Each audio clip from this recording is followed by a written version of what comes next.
ఎప్పుడు సార్ ఒక డీసెంట్ నమ్మకం కలుగుతుంది ఈయన మీద అని అనుకునే వ్యక్తిని చూసినప్పుడు ఏ ఆడపిల్లైనా పెళ్ళైనా కాకపోయినా ఆ ఆలోచన రావడం సహజం. అదే సహజం, ఎందుకంటే ఈయన నమ్మచ్చు అనే ఫీలింగ్ వస్తుంది, భరోసా ఉంది ఈయన వల్ల అని. సో అలా మీరు చాలా మంది మనసుపడి ఉంటారు మీరు.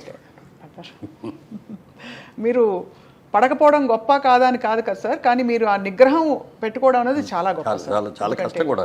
ఎందుకంటే అంత కావటానికి కారణం, నేను ఇండస్ట్రీకి వచ్చినప్పటికీ నాకు పెళ్ళి 2 పిల్లలు ఉన్నారు. రేపు ఏదైనా నేను చేసిన తప్పుల మూలంగా నేను దెబ్బతినిపోతే నా భార్య రేపు నన్ను చూసి ఇదిగో ఇన్ని పెళ్లి చేసుకోవటం మూలంగా నేను ఇలా అయిపోయాను అని అనకూడదు. అలాగే నా పిల్లలు వీళ్ళకి పుట్టడం మూలంగా మా కర్మ, మేము ఇక్కడ వీళ్ళ కడుపులు పుట్టామేమో ఇంత చెడ్డ పేరు వచ్చిందో అని మా పిల్లలు అనకూడదు. ఎప్పుడైనా నన్ను చూసి నా భార్య అయినా, నా పిల్లలైనా, నా బంధువులైనా, నా ఆత్మీయులైనా గర్వపడే రీతిలో నేను ఉండాలి తప్ప నేను చూసుకొని అసహించుకునే రీతిలో ఉండకూడదు అనేది చాలా స్ట్రిక్ట్, అంటే చాలా స్ట్రిక్ట్. 40 ఏళ్ళ తర్వాత నన్ను ఎందుకన్నానంటే 40 ఏళ్ళు ఉన్నాను ఊరికి. నేను సరదాగా నాగేశ్వరరావు గారు బాగా ఫ్రెండ్లీగా ఉంటారు. ఆయన అంటే నాకు చాలా ఆత్మీయం. ఐఎమ్ నిజంగా చెప్పండి, నేను నాగేశ్వరరావు గారి ఫ్యాన్ని. ఎన్నో సినిమాలు ఆయనతో కలిపి చేశాను. ఆయన ఒకరోజు అడిగారు సరదాగా, మురళి సాయంత్రం పూట నువ్వేం తీసుకుంటావు అన్నారు. నేను తీసుకోనండి అన్న. అదేమిటయా బాగా నిద్ర పడుతుందా అన్నాడు. నేను శుభ్రంగా పడుకుంటాను, నీళ్ళు పడుకోగానే నిద్ర వచ్చేస్తాడు. కాదు 60 ఏళ్ళు దాటిన తర్వాత అప్పటికి క్యారెక్టర్ రోల్స్ వేస్తాను. హీరోలు అయిపోయి క్యారెక్టర్ రోల్స్లో ఉన్నప్పుడు అడిగాను అనమాట. 60 ఇయర్స్ దాటిన తర్వాత కొంచెం ఏదో ఒకటి తీసుకుంటూ ఉండాలి. రోల్స్ అయిన కూడా కొంచెం వీక్ అయ్యి ఉంటాయి. వాటిని యాక్టివైజ్ చేయాలంటే ఏదైనా ఒక మంచి డ్రింక్, మామూలుగా సారా కొట్టడం, ఇయ్య కొట్టేసి తాగేసి వాగటం, కింద పడిపోవటాలు, రోడ్ల మీద పడిపోవటాలు ఇట్లా కాదు. నన్ను ఒక మెడిసిన్ లాగా ఒక వైన్ కానీ లేకపోతే మంచి బ్రాండీ వస్తుంది ఫారెన్ నుంచి మంచి, అలాంటివి తీసుకొని 1 పెగ్గు లేకపోతే 2 పెగ్గు అంతే, అంతకుమించి తాగకూడదు అన్నాడు. అని ట్రై చేయన్నారు. అంటే ఇంత పెద్ద ఆయన చెప్పారు, అనుభవంతో చెప్పాడు. ఆయనకున్న అనుభవాలు ఎన్నో ఉన్నాయి.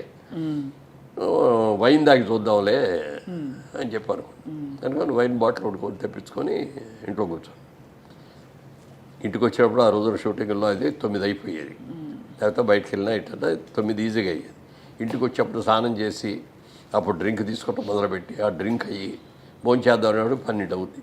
అప్పుడు దాకా మా ఆవిడ అక్కడే కూర్చోండి తప్ప పడుకోదేళ్ళి. తను భోజనం, తన స్వహస్తాలతో భోజనం పెట్టడం ఎప్పుడూ లేదు. పెళ్ళైన మొదటి రోజు నుంచి ఈ రోజు వరకు కూడా తనే వడ్డిస్తుంది.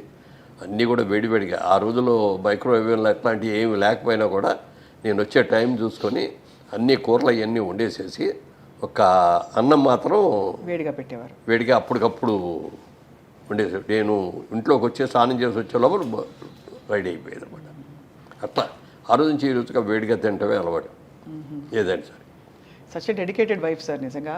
అండ్ ఎంత నమ్మకంగా మిమ్మల్ని మీ వెంటే ఉండి మిమ్మల్ని నమ్మకంతో అంటే ఇండస్ట్రీలో ప్రోత్సహించడం అంటే సార్ వైఫ్ సపోర్ట్ లేండే మనకు అన్ని రంగాల్లో పార్ట్నర్ సపోర్ట్ ఉండాలి. నువ్వు ఎంత సంపాదించినా, ఎంత కీర్తి ప్రతిష్ట, ఇంటికి వచ్చేటప్పుడు హ్యాపీగా లేకపోతే ఎంతకంటే దరిద్రం ఇంకోటి ఉండదు. ఎన్నో ఈ ఫ్యామిలీస్లో చూశాను నేను ఇట్లాంటివి కూడా. అది వాళ్ళ తప్ప వీళ్ళ తప్ప అనేది పక్కన పెడితే, అనుకూలమైన భార్య రాక, అనుకూలమైన పిల్లలు లేకపోతే ఆ కుటుంబం ఎంత సంపాదించినా, ఎంత పేరు ఉన్నా కూడా వేస్ట్. అవును సార్. నా అదృష్టం నన్ను దేవుడు పూజ చేయటం మూలంగా కానీ, తల్లిదండ్రులు నాకు ఇచ్చిన శిక్షణ మూలంగా కానీ, అలాగే నన్ను ఇంట్రడ్యూస్ చేసిన ప్రొడ్యూసర్ మూలంగా కానీ, నన్ను దారిలో పెట్టి అభివృద్ధి చేసిన దాసర గారి మూలంగా కానీ, ఎవరైనా సరే వీళ్ళందరూ కూడా నాకు ఒక క్రమశిక్షణని బాగా నేర్పారు. ఎలా ఉండాలో నేర్పారు, ఎలా ఉండకూడదో కూడా నేర్పారు. అందుకని నాగేశ్వరరావు గారు అంత టైం చెప్పాడు, ట్రై చేద్దామని ట్రై చేసా కానీ నాకు అలవాటు కుదరలేదు. అది అలవాటు వారం 2-4 రోజులు ట్రై చేశాను, కుదరలేదు. ఇది మనకు కుదిరే కుదరదు కానీ వదిలేసాను. తర్వాత ఎప్పుడు మేడం 1 నెల అయిన తర్వాత నాగేశ్వరరావు ఏంటి ఇది మనం తీసుకుంటున్నావు అయినాను. లేదండి నాకు పర్లేదండి అది అన్న. తర్వాత అన్నాం కానీ తర్వాత మెల్లమెల్లగా ఏదో పార్టీస్, ఇప్పుడు నాగేశ్వరరావు బర్త్డే అనుకో, ఆ రోజున పార్టీ ఇచ్చేవారు. అలాగే పెద్ద పెద్ద బర్త్డేలు ఏదో ఉన్నప్పుడు అక్కడికి వెళ్ళినప్పుడు ఏదో ఒక పెగ్ తీసుకోవటం అనేది అలా చేసా. కానీ అప్పుడు దాకా 47 మాత్రం అలా ముట్టుకొని కూడా ముట్టుకోను. చాలా చాలా పెద్ద విషయం, చాలా గొప్ప విషయం సార్. ఎందుకంటే మేము ఇండస్ట్రీ గురించి మామూలుగా వినేది ఇదే బేసిక్గా దట్ ఆ వాతావరణం హాయిగా ఫ్రీగా ఉంటుంది కాబట్టి రూల్స్ లేకుండా ప్రేమలో పడడం ఈజీ, ఎవరినైనా ఇష్టపడడం. అందులో మీ చుట్టూ ఉండేవాళ్ళు అందమైన హీరోయిన్లు అందరూ. సో అది మీరు చాలా ఫోకస్ చేసి మరి ఇలా ఉండడం అన్నది చాలా పెద్ద విషయం సార్. మోస్ట్ మీతో పాటు నటించిన హీరోయిన్స్ అందరిలో మోస్ట్ గ్లామరస్ ఎవరని మీరు అనుకున్నారు సార్? గ్లామరస్ అంటే మీకు సరైన జోడి గ్లామరస్ అంటే శ్రీదేవి అంత గ్లామర్ ఎవరికీ లేదండి. చాలా అందంగా ఉండేవారు కదా సార్. చాలా ఎక్సలెంట్గా ఉండేది. ఆ కళ్ళు, అసలు ఎక్స్ప్రెషన్, ఫేసు, మంచి పర్సనాలిటీ. నాకు ఈక్వల్గా ఉండేది హైట్. అమ్మాయి కూడా 5'7", 5'8" ఉండి ఉంటుంది. నేను 5'8.5". అమ్మాయి కూడా దగ్గర దగ్గర 7.5, 8 ఉండి ఉంటుంది. Personality, behaviour, wonderful behaviour. ఎప్పుడు ఒక తప్పుగా మాట్లాడటం కానీ ఏదైనా చిలిపి పనులు చేయటం కానీ అట్లాంటిది ఏమి ఉండేది కాదు. ఆ తర్వాత అంత అందగత్తి ఎవరు అంటే దీప. దీప గారు కూడా చాలా అసలు ఎంత అందంగా ఉండేది. కాకపోతే ఏంటంటే వాళ్ళ అమ్మ ఎప్పుడు పక్కన బ్యాగ్ పెట్టుకొని బ్యాగ్లో అన్ని బిస్కెట్లు, ఈ చీడిదిళ్ళు, బాదం పప్పులు ఇవన్నీ తెచ్చిపెట్టి షార్ట్ చేసి రాగానే పెట్టేస్తా ఉండేది. అంటే ఆ అమ్మాయి బాగా ఎర్లీ ఏజ్లో వచ్చింది. ఏదైనా అంటే ఎవరిని అడిగితే 16 years 3 months బాబు అనేది. అలా వీటి పాపం చిన్నది కదా, కష్టపడుతుంది అని చెప్పి పెట్టేది. ఆ పెట్టడం మూలంగా కానీ లేకపోతే అమ్మాయికి ఏదో ముందే ఆర్టిస్ట్ చేయాలనే ఆలోచన ఉండి కొంచెం స్టెరాయిడ్స్ ఏదో ఇచ్చి ఇది కూడా చేశారని అంటారు. ఎంతవరకు దానిమూలం కానీ అమ్మాయికి బాగా బాడీ వచ్చేసింది తర్వాత. లేకపోతే చాలా అద్భుతమైన యాక్టర్ అయ్యాడు.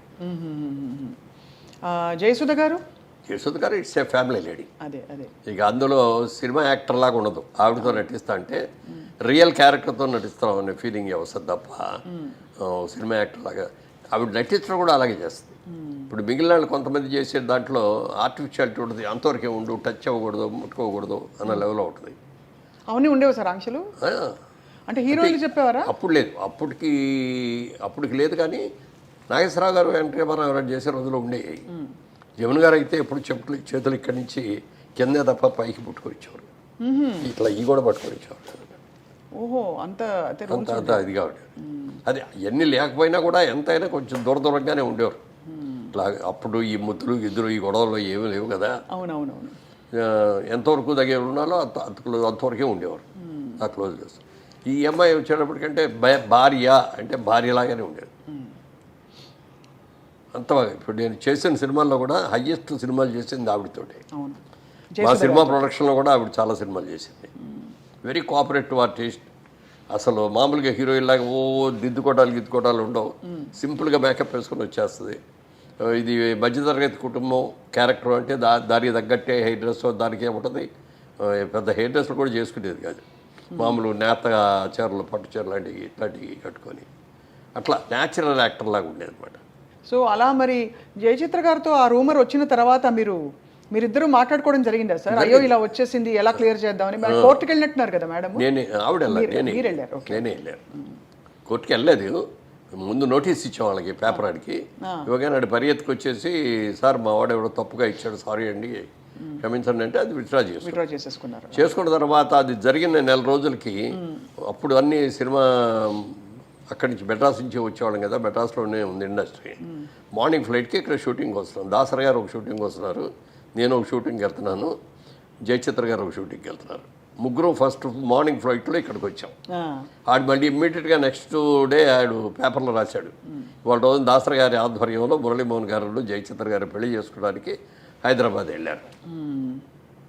ఎక్కడ గొడవరా బాబు, ఆవిడ ఎప్పుడు నువ్వు అని కూడా పర్లేదు. ఇన్నేళ్లలో నువ్వు అని కూడా అనలేదండి. నా హీరోయిన్స్ ఎవరైతే మీరేనే అంటాను నేను, ఎవరిని కూడా. యశోదరు కూడా నువ్వు అంట, నువ్వు అన్నా మీరేనంట. కాబట్టి ఏంటంటే జయసేత్తో క్లోజ్ ఏంటంటే